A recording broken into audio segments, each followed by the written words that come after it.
날마다 하나님 말씀 가까이 하는 성도님들에게 하나님의 은혜가 함께하길 원합니다. 오늘 하나님 주신 말씀은 사도행전 16장 11절에서 15절까지 말씀입니다.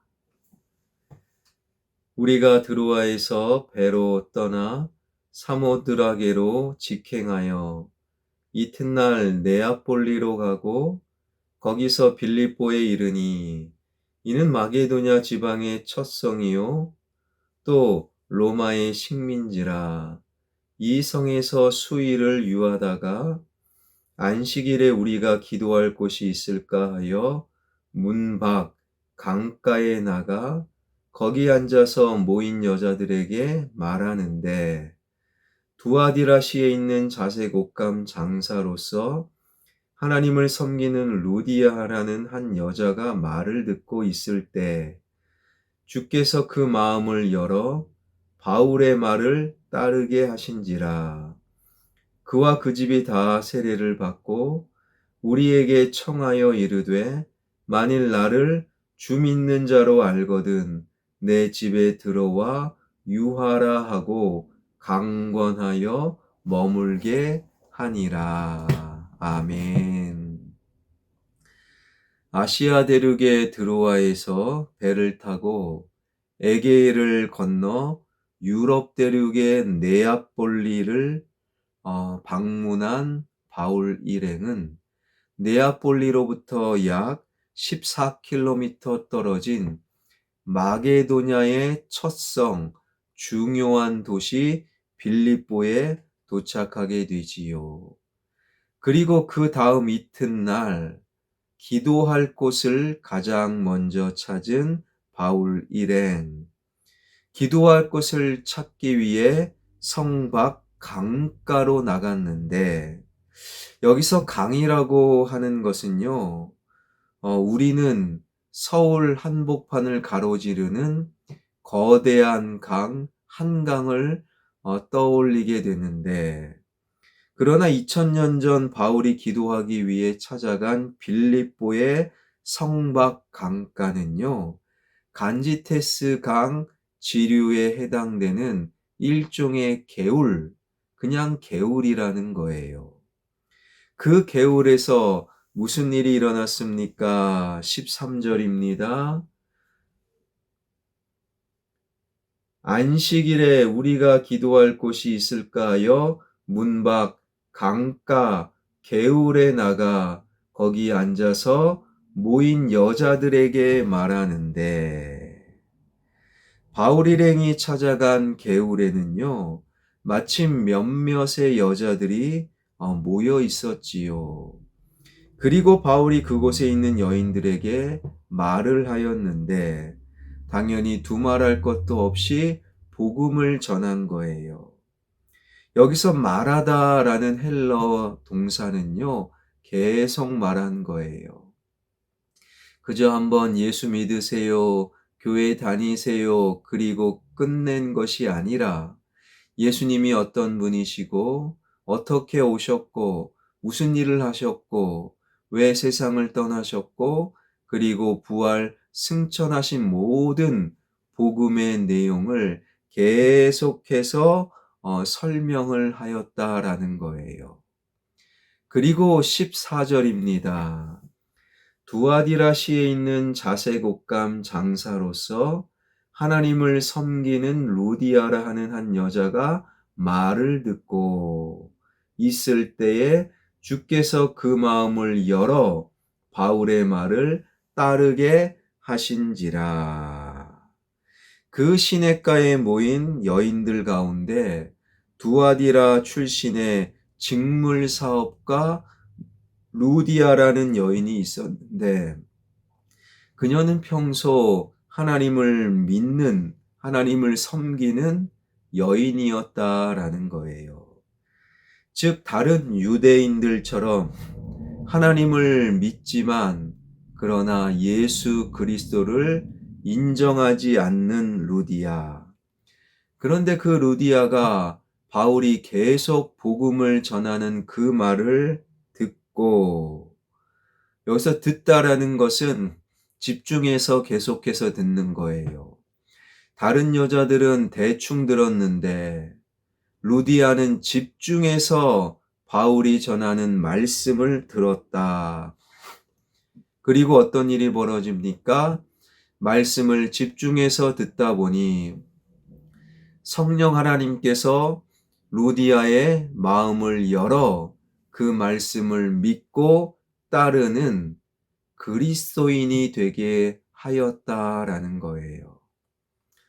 말씀을 듣다가 성령님께서 그 마음을 열어주신다. 말씀을 그래서 집중해서 듣는 것이 참으로 중요한 거예요. 그 말씀이 바로 성령님을 통해 능력으로 다가갈 수 있기 때문이지요. 여기서 따르게 하셨다라는 14절 끝자락에 말씀은요, 집중하게 하셨다, 집중하게 하셨다라는 뜻이에요. 루디아가 바울이 전하는 복음을 집중하여 듣게 하셨고, 성령님께서 마음을 열어 그 말씀에 역시 집중하여 따르게 하셨다라는 거예요. 그리고 어떤 일이 벌어집니까? 15절이지요. 그와 그 집이 다 세례를 받고 우리에게 청하여 이르되 만일 나를 주 믿는 자로 알거든 내 집에 들어와 유하라 하고 강권하여 머물게 하니라. 루디아와 그 집 모든 사람들이 세례를 받았다라는 거예요. 그날 그 시냇가 개울에는 루디아 혼자 있었던 것이 아니지요. 여러 명의 여자들이 있었습니다. 그러나 그중 루디아만 말씀을 집중하여 듣고 루디아의 마음을 성령님께서 열어주셨고 다른 사람들은 가만히 그냥 아무런 변화가 없는데 바로 루디아는 그와 그녀의 모든 가족이 세례받는 영혼 구원, 가족 구원의 역사가 펼쳐졌던 것이지요. 바울로부터 복음을 영접한 루디아는 인류 역사상 유럽 대륙에서 최초로 세례를 받았어요. 루디아 자신만 받은 것이 아닙니다. 그녀의 집에 속해 있는 모든 식구들이 세례를 받았지요. 교회는 건물이 아니지요. 주님을 주인으로 모시는 사람들의 모임.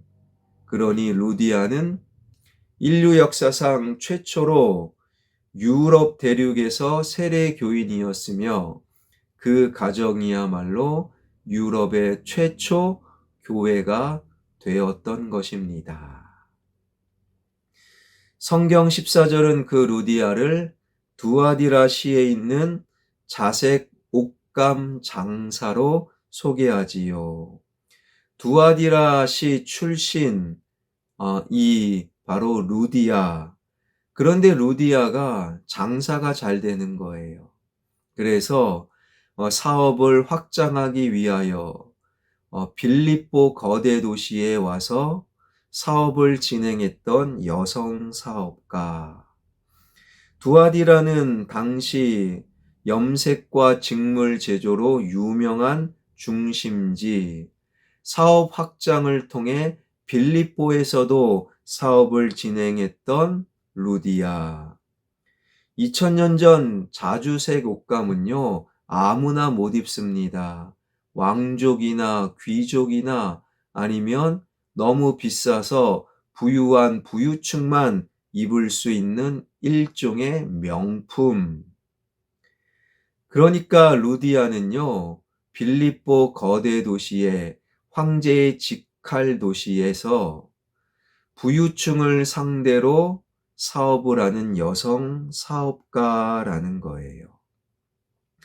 성경은요, 여인들의 직업을 거의 밝히지 않지만 루디아는 밝혀요.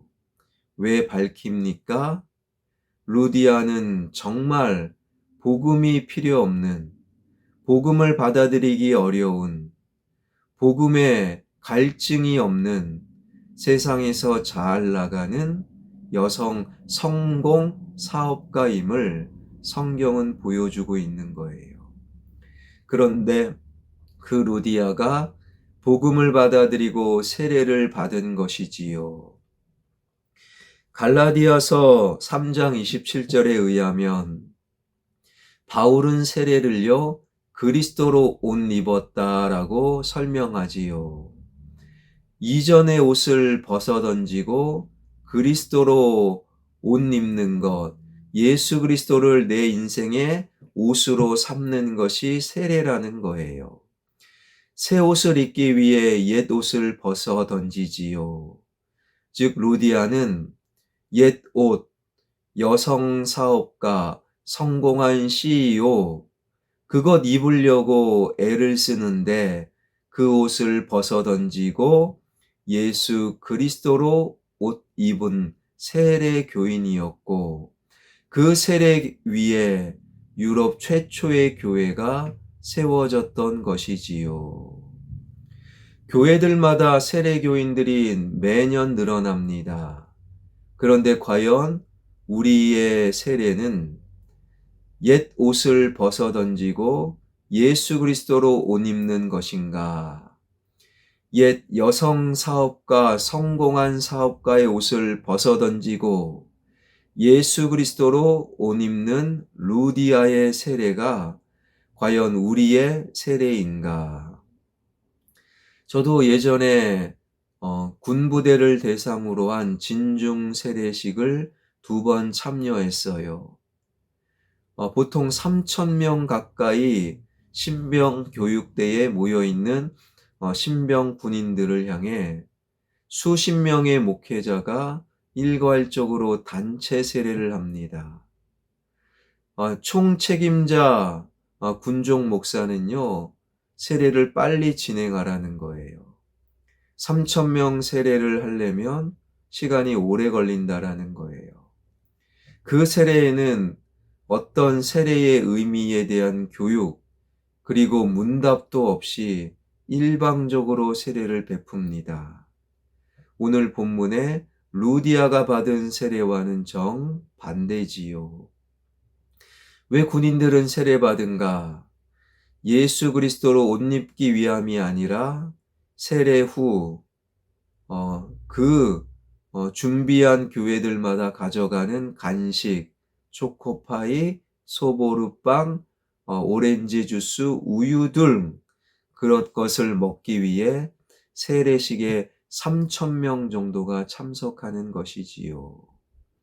그러한 세례는 성경적인 세례와 거리가 멀 뿐만 아니라 그러한 세례받은 자들이 늘어난다고 해서 그들의 모임을 교회라고 부를 수 없는 것이지요. 예수 그리스도로 옷 입는 것, 그러기 위해 그 멋진, 누구나 부러워할 성공한 여성 사업가의 옷을 벗어 던진 루디아의 세례. 그가 세례를 받음으로 그 집이 유럽의 최초 교회가 되었음을 기억하며 세례받은 자로 혹은 세례받을 자로, 세례받을 자는 이 영상을, 이 말씀을 듣지 아니하겠지만 혹 세례받을 자 역시 예전 옷을 벗어 던지고 예수 그리스도를 옷으로 삼는 저와 여러분, 우리 모두가 되길 주님의 이름으로 축원합니다. 기도하겠습니다. 루디아가 진정한 성경적 세례를 받음으로 성공한 여성 사업가의 옷을 벗어 던지고 예수 그리스도로 옷을 입음으로 말미암아 루디아가 있는 그 자리가 유럽 최초의 교회가 되었음을 마음속에 새기길 원합니다. 한국 교회마다 세례 교인이 얼마나 많은지요. 그러나 진정한 세례 교인으로 옛 옷을 벗어 던지고 그리스도로 옷 입었는지 나의 삶과 신앙을 살피는 세례 교인들 되게 하여 주옵소서. 금요일 나라와 민족, 이 나라의 민족 위에 정치와 경제와 문화와 교육과 예술과 국방과 안보와 외교가 회복되길 원합니다. 한국 교회가 그리스도로 옷 입는 세례교인들이 늘어나는 한국교회 되게 하여 주옵소서. 우크라이나의 끝나지 않는 전쟁, 팔레스틴 땅에 지속되는 전쟁, 불쌍히 여겨 주셔서 그들도 여호와 하나님의 말씀을 들어 전쟁이 아닌 샬롬의 평강을 만들어내게 하여 주옵소서. 한반도 전쟁이 없는 샬롬 에이린의 평강과 하나님 평안을 하나님께서 계속 어루만져 주실 줄 믿습니다. 세상의 기후변화와 전쟁과 지진과 갈등을 통해 예수 그리스도의 재림의 날이 멀지 않았음을 내 영혼 깨달아 알게 하여 주옵소서. 예수 그리스도의 이름으로 기도하옵나이다. 아멘.